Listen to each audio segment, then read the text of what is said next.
Baik, selamat sore. Perkenalkan, nama saya Yohanes Saban, NIM 2003-03-01-13, kelas C semester 2, jurusan Sosiologi. Saya ingin mempresentasikan hasil mereview buku Sosiologi Komunikasi. Yang pertama, konstruktisme sosial sebagai paradigma.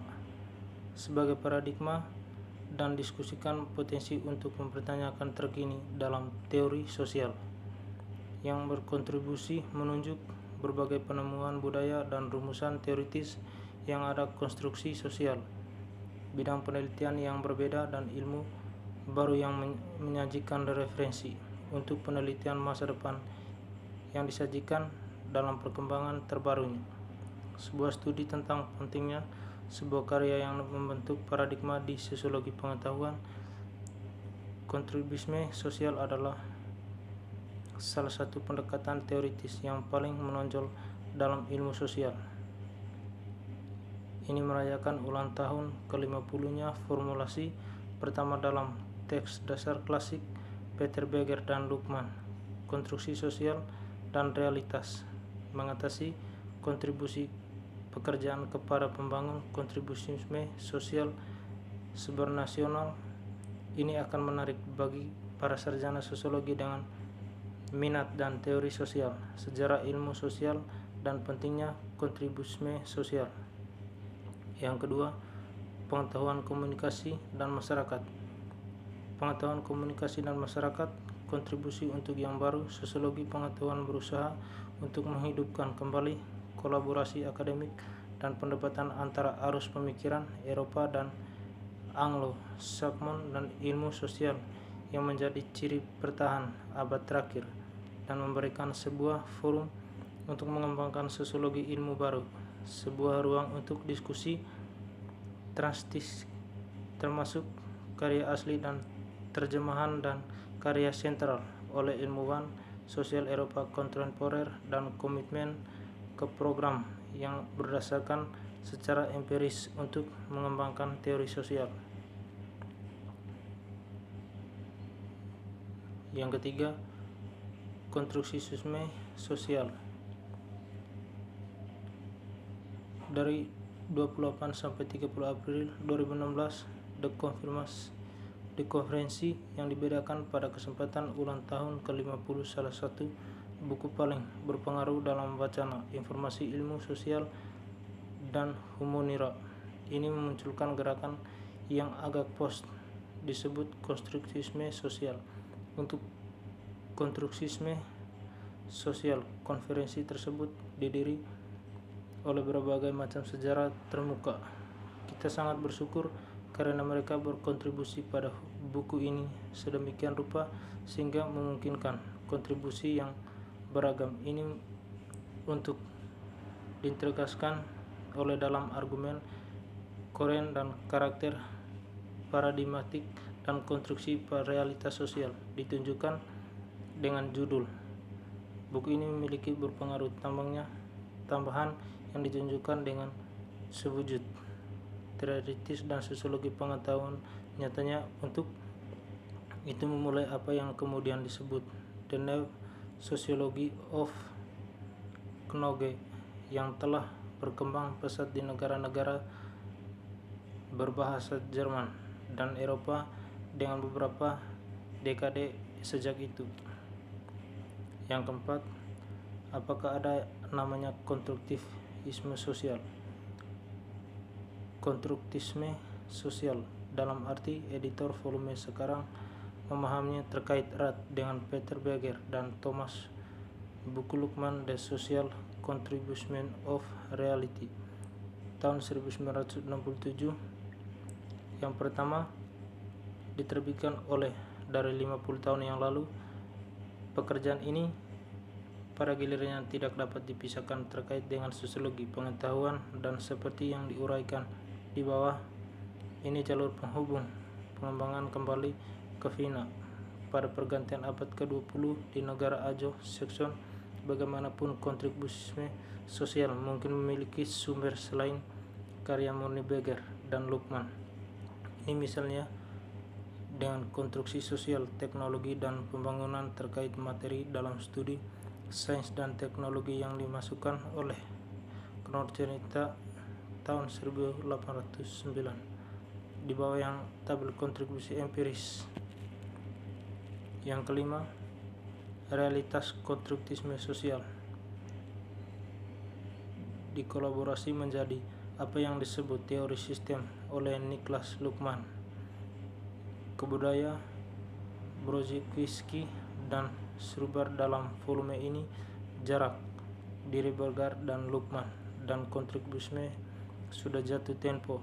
Juga fakta bahwa mereka tidak menganggap teori sistem yang dikembangkan Open dan dengan cerpen menjadi terkenal pada tahun 1970-an sebagai versi yang tidak memandai pandangan kontribusinya yang dengannya pendekatan mereka sendiri harus dibawa ke posisi dan dikolaborasi secara konsisten sebagai teori yang lebih berkualitas.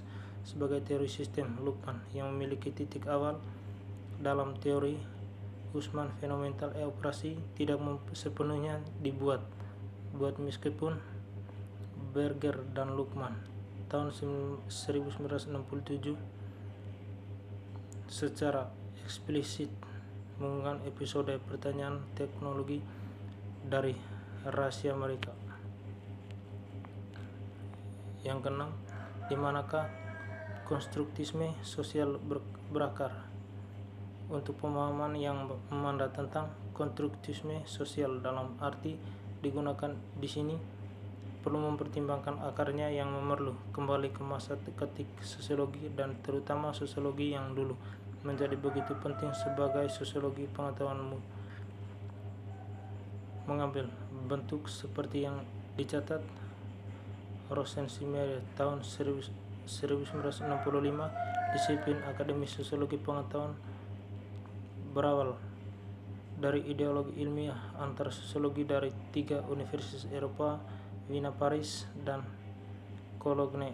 Pada tahun 1909, filsuf Wina William Jurusan menerbitkan esai berjudul Sociologie dan Extend, Sosiologi Kognitif. Esai ini mendorong Émile Durkheim, pendiri sosiologi Prancis yang berasal dari Paris, memperkenalkan. Yang ketujuh, konstruktisme sosial sebagai paradigma. Mengapa kami bertanya? Konsep paradigma sama konverisme dengan yang ada di mana-mana, setidaknya ilmu sosial. Ini bukan karena penggunaan filosofis, tetapi karena ambiguitasinya. Thomas Beckham. Untuk siapa kemunculan dengan paradigma adalah kunci kemajuan ilmiah, suatu disiplin kritis diskutif oleh Masterman tahun 1970 dikutip dalam Morgan 2007 untuk fakta bahwa ia menggunakan kata paradigma dalam lebih dari 20 secara berbeda dalam karya Mani. Yang kedelapan, penerimanya Manfred Prissing mengeksplorasi asal-usul Berger dan Luhmann, sosies dan iklim intelektual antar perang Wina dan impetus untuk paradigma interpretasi melalui perantara Alfred. Dengan demikian, Prissing tidak membatasi sejarah intelektual kepada Weber. Luhmann yang terkenal tradisi sebaliknya, yang memberikan peta intelektual yang lebih luas, tanah speksi dan teoritis, paradigma jauh atau terkait umum, bertanya dan jawaban yang berbeda.